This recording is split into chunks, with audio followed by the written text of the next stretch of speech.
At the time it was made, Saw VII was to be the final chapter of the Saw franchise, and in honor of the series, it would bring back old characters, old locations, old music, old tricks, and old traps. But I just want to know what happened to the old hot dog guy from Saw II. We're gonna get into all of the Saw series callbacks that are in this movie, and there are a lot of them, but first, let's talk about something new. For the first time, the opening trap takes place out in public during the day, rather than in a dark abandoned cellar of some kind. The characters find themselves in a display window for a store called Welthammer. Judging by the style, this is 1000% where Found Flick shops, and in one wide shot, we see their slogan, renovating your life, which I think fits nicely with the goal of Jigsaw, to rehabilitate the lives of his test subjects. He was way ahead of his time, teaching young men the dangers of getting simped. The same woman has played each of you for a fool, manipulating your love for her and causing nothing but pain.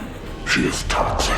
Now I saw James's kill count, and upon mention of the word toxic, he put a Britney Spears soundbite, so I'm gonna one-up him. And honestly, this is probably the happiest ending of any Saw trap, and Hoffman retires to his new hideout, which contains a variety of secrets. Welcome to Things You Missed. I tend to refer to the original 7 Saw movies as the Saw Saga. So here we are at the end of it. The Saw movies were longtime kings of the October box office. There was even a marketing phrase that went, "If it's Halloween, it must be Saw." But Saw VI was actually beaten in 2009 by Paranormal Activity. And Saw VI's director, Kevin Gruetert, was supposed to direct Paranormal Activity 2, which would go head-to-head with Saw VII. So the studio said, you know what? You're contractually obligated to do another movie for us. You can't do Paranormal 2. So Kevin Gruetert said, fine, but I'm gonna change a bunch of stuff last minute, and it's gonna suck. Fine. But we're shooting it in 3D.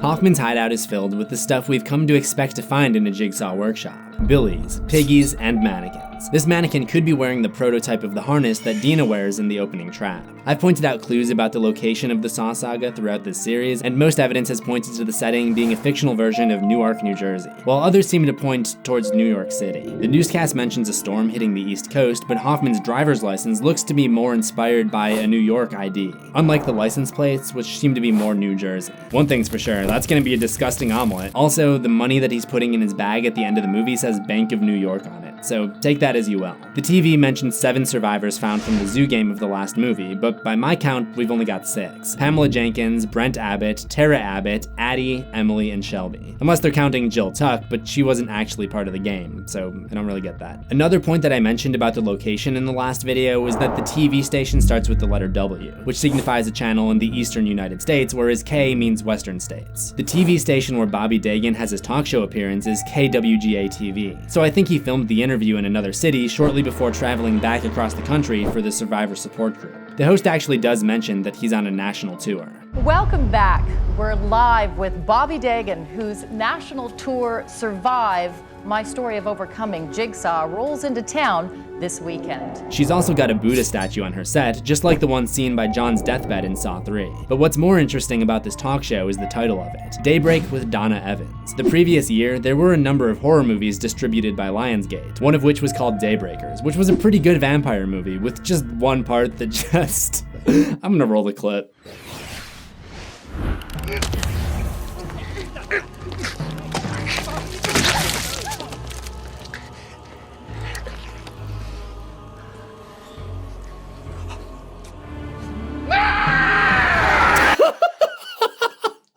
Another thing that's very interesting about this, and completely unplanned, is that Daybreakers was directed by Peter and Michael Spirig, who would eventually be the ones to bring the Saw series back from the dead, pun intended, in 2017 with Jigsaw. This is the point where Saw VII does another thing that the series has never really done before and shows us a dream sequence, which I'm not crazy about because the series has been kind of grounded in reality for the first 6 entries, so why are we doing this now? What I do find interesting about this trap, which is called the Pain Train, is its possible connection to Spiral. We see the signature Jigsaw spiral on this device, and although this is just a nightmare, maybe Jill had this bad dream based off of a real trap idea that she found in his workshop. Spiral's not out yet, but based on the trailer, it does look like there's something involving a train. I'm also glad they brought back the metal for this scene. We haven't had a good metal Saw trap in a while.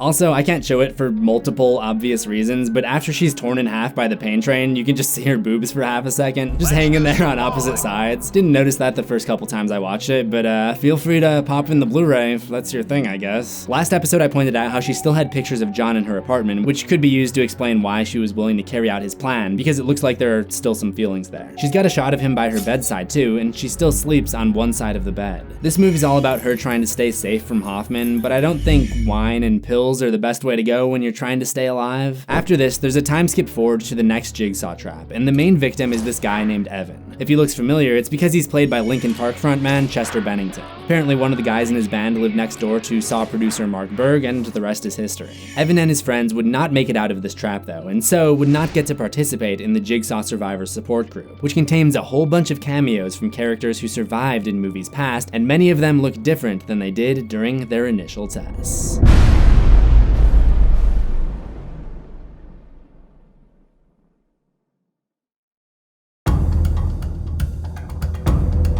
The Jigsaw Survivor Support Group brings together those who managed to escape their tests dating all the way back from the first Saw to Saw VII. They include Lawrence Gordon, the doctor from the bathroom game in Saw, Scott Malick, the arsonist of the Fatal Five in Saw V, Simone, the loan shark from the Pound of Flesh trap in Saw VI, Addie, the receptionist of Umbrella Health in Saw VI, Emily, one of the policy reviewers from Umbrella Health in Saw VI, Tara Abbott, the widowed mother in Saw VI, Brad and Ryan from the opening of Saw VII, Bobby Dagan, who was only pretending to be a victim to sell books, and a new character named Sydney. There are a couple of other new characters as well, though we never learned their names or stories. There are other known survivors who are missing from this group. From Saw I, we have Jeff Ridenauer, Allison Gordon, and Diana Gordon. From Saw II, there's Daniel Matthews. From Saw III, there's Corbett Denlin. From Saw IV, there's the teacher's wife, Morgan. From Saw V, we have Britt Stevenson. From Saw VI, there's Brent Abbott, Pamela Jenkins, and Shelby. From Saw VII, there's Joan, the woman who inspired Bobby Dagan. And from Jigsaw, there's Logan Nelson. We get to see the story of the new character, Sydney. The reason she's tested is not clear, but the theme of the trap seems to be, I don't know, gardening themed. We've got lawnmowers, potted plants, some Keemstar merch. You really gonna start killing people for not mowing the dang old lawn, Jigsaw? She gets into it a little bit with the one-handed wonder, Simone. We saw her in the last movie explode at Hoffman for asking if she learned anything from Jigsaw's test, and this time she blows up on Sydney for suggesting that the trap was the best thing that ever happened to her. It's a bunch of bullshit. He had to die for you to leave him? You wanna know the best thing that happened to me? After having to cut off my own arm? Is handicap parking at the damn mall! Good job, Simone. Girl always stands her ground. The location where the group meets is inside of a church. I've talked in the previous videos about the religious undertones of Jigsaw's following. The survivors of his tests become his followers, and his rules serve as commandments to them. So them meeting inside of a church is an interesting decision in that respect. And I know I've said it before, but Gordon's part is so hilarious. I can't not play it. I'm sure I speak for everyone here when I say How grateful we are to be part of your promotional DVD. So the Metropolitan Police Department couldn't get it done, the FBI couldn't get it done, so now with the new Jigsaw being Hoffman, a police officer, it falls on Internal Affairs, the division that investigates crimes committed by the police. Which raises the question, who investigates the IA? Because I have a crime to report. Gibson, you made this way too obvious. Did you have to make it that obvious? The main game of Saw VII follows Bobby Dagan as he tries to save those close to him as punishment for faking that he was a Jigsaw victim. His wife watches his struggle on the monitor. What's going on? What's going on? Like, do you really not know? Your husband wrote a whole book about this. Do you seriously not know what's going on here? We see the moment Bobby had the idea to write his book after seeing the story of a survivor of one of the traps. It gave me light.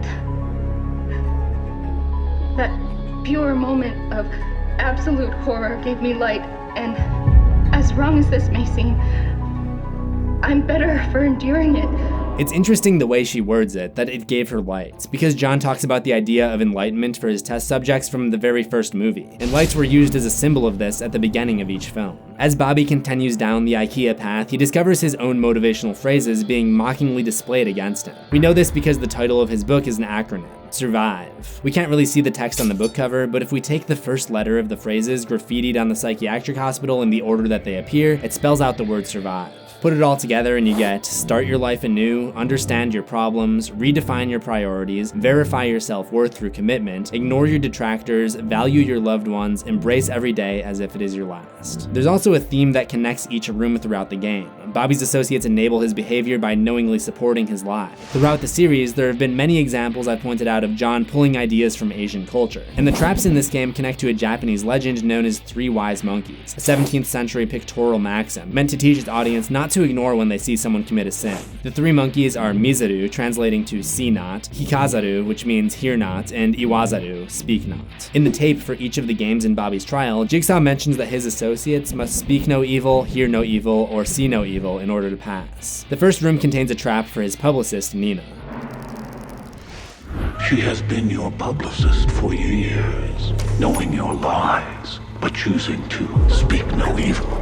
She has been richly rewarded for her words, but today she will be rewarded for her silence. And the trap literally threatens her ability to speak and helps spread Bobby's lies by threatening to impale her throat if she makes too much noise before he retrieves the key. This is one of the most frustrating traps ever because she hears the tape too, she knows she's not supposed to scream, and yet... I mean, is she that dumb? Does she have a death wish? Why does she keep screaming? Why would you just shut the f*** up? Thank you. Nina was the dumbest victim ever. The next room contains a trap for Bobby's lawyer, Suzanne. Before you is your lawyer, who swore an oath of ethics but chose to see no evil in order to benefit herself. If Bobby could not save her, she would be forced to see no evil, because she'd be impaled in the face with more spikes, probably making her look like a Minecraft creeper. And like the last game, why is she screaming through the entire thing? I mean, the dude's obviously trying to help you, just shut up for a minute and let him focus. I'm having a hard time feeling bad for anyone who died in this movie so far. The third room by default is the Hear No Evil room, and contains Bobby's best friend, Kale. Across from you is your closest friend. He knows all your sins, yet he acts as though he hears no evil. Today, what he hears will be the difference between life and death. So Bobby has to guide him across the room using only audible commands. I mean, I would have just told him to stay put and gotten on all fours and taken the key to him, which would have been way faster and safer, but I'm starting to think Bobby's not the smartest. But as this game is going on, the search for Hoffman continues, and while this email sent to Gibson's office only appears on screen momentarily, there is a lot of info we can pull from it.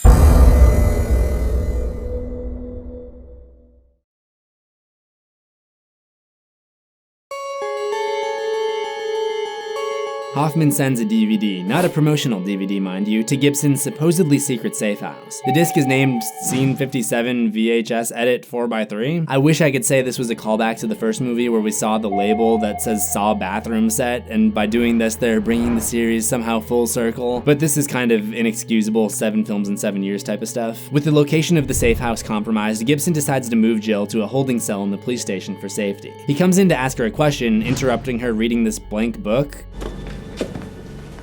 Do you know this guy?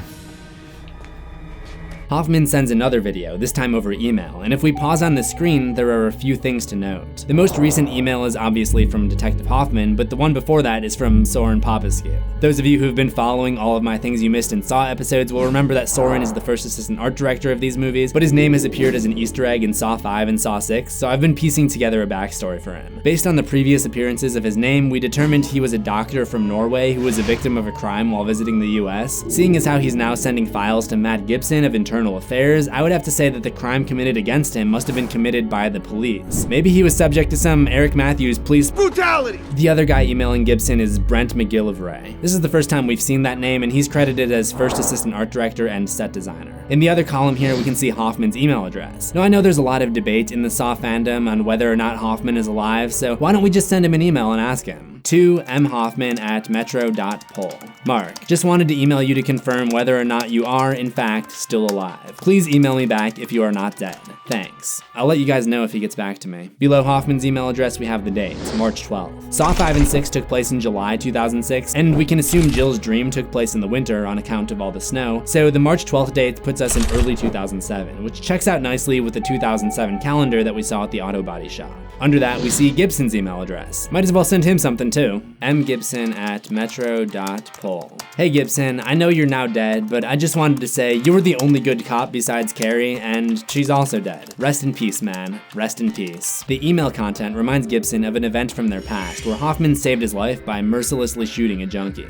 I had no choice but to report Hoffman for brutality! They end up finding the secret room in the auto body shop behind the bathroom mirror. This might be a reference to Candyman, where the two apartments are connected by mirror in a similar fashion, but could also just be a callback to Saw V and the hidden doorway seen in that movie. They end up finding Hoffman and John's notes about the victims for this game, and they give us a little bit more insight into how John's assistants are always able to find and kidnap the victims so easily. There are detailed notes about their daily routines, their personal information, where they can be found, even specifics about their alarm codes and computer passwords. Bobby's final test is to do what he lied about having done in his book by impaling his pecs with meat hooks and hoisting himself up. This has got to be the dumbest trap yet. I mean, just put your feet on the smooth part of these hooks and then pull yourself up that way. Or just climb the chain or something. This is literally the dumbest way to go about this. Naturally, he fails, and as a result, his wife has to pay the price for some reason. It doesn't really say why she was a part of this, but I think we can assume it has something to do with the fact that she was only interested in him for his fame. Her punishment is a modern-day version of the Brazen Bull, a torture device / execution chamber depicted in renderings from ancient Greece, in which a person was placed inside of a hollowed bronze bowl and a fire was ignited underneath, thereby roasting the person.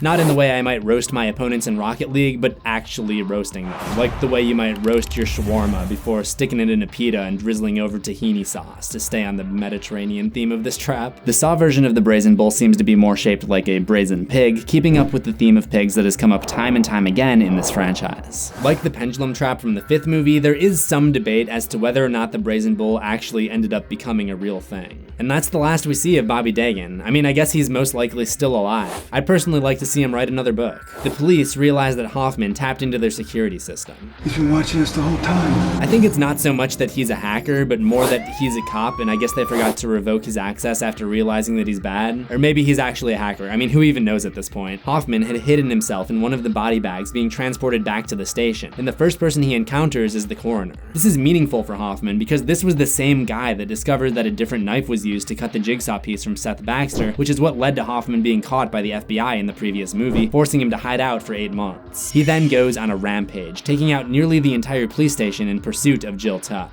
I've been looking for you. If we pause as Jill grabs something to defend herself with, it looks to be part of a nail file kit. There's also an article about lowering the cost of healthcare by moving to Canada, though I guess that one would be more appropriate in Saw VI. She's able to get away, if only temporarily, and scrambles to hide in the evidence room. And in the background of nearly every shot in there, we can spot old traps, newspaper headlines, design sketches, and more things you missed.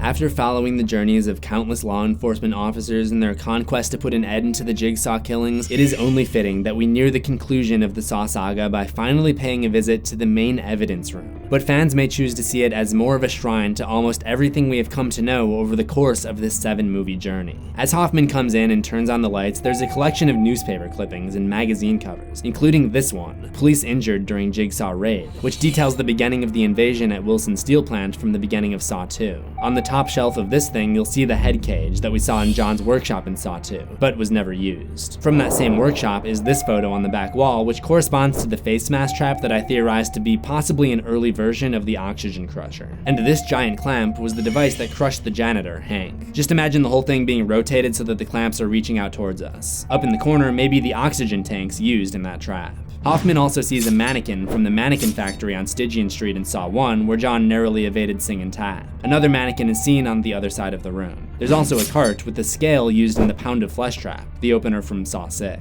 The headgear from the Pound of Flesh is sitting on a shelf on the other side of the room, and the tubes that they had to send their offerings down to reach the scales are sitting behind the desk. Just beyond the scale is the hydrofluoric acid injection rack from the Rowan Zoological Institute, also from Saw VI. Also from the zoo is the little cage that William Easton had to put his hand into to determine who lives and who dies during the infamous shotgun carousel trap. These big gears appear to be the components that held up the giant ice blocks that eventually crushed Eric Matthews in Saw IV. Over to the right, behind the wall, we can see part of the rack from Saw III. In front of the wall is a cage containing 4 shotguns. These are the quadruple shotguns that got Detective Sing in Saw I. The chair that Hoffman grabs is fittingly the chair from the end of the last movie that Jill set up to shock him when he sat down. Of course, who could possibly forget the good old classics? Hoffman passes on the reverse bear trap 2.0 that Jill left him to die in at the end of the previous movie and opts for the Saw I original. On the left wall, there are more articles and evidence photos, including a very dapper looking shot of young Billy when he was doing the whole Pete Wentz look, which is right above the photo of John and Art Blank at the opening of Gideon Meatpacking Plant. If you look all the way to the right, partially obscured by the wall, you'll see the water cube trap that almost drowned Agent Strom in Saw V. I'm not entirely sure about this because the lighting is different, but the device seen on top of the card on the right here may be the spinal contraption that Art Blank had to wear during his test in Saw IV, and these wheels could really be a number of things, but they may be the device that John used to manipulate the audio in his tapes. We see it in a flashback in Saw IV. So that's the evidence room, and that's the Saw saga. I do feel like I may not have gotten every little thing, so let me know if you caught any other references in the comments. The Saw series was thought to be over after the release of Saw VII in 2010, but like many horror icons, Jigsaw could not be kept off the silver screen, and the franchise would return with Jigsaw in 2017. Click the video on the left to see what you might have missed in that 8th installment, and be sure to subscribe because I think it may be time to give that video a revisit and offer up a few new things you missed. Make sure you ring the death bell for notifications, and I'll see you in the next one, assuming we both survive. Hoffman never emailed me back, so I guess he's dead.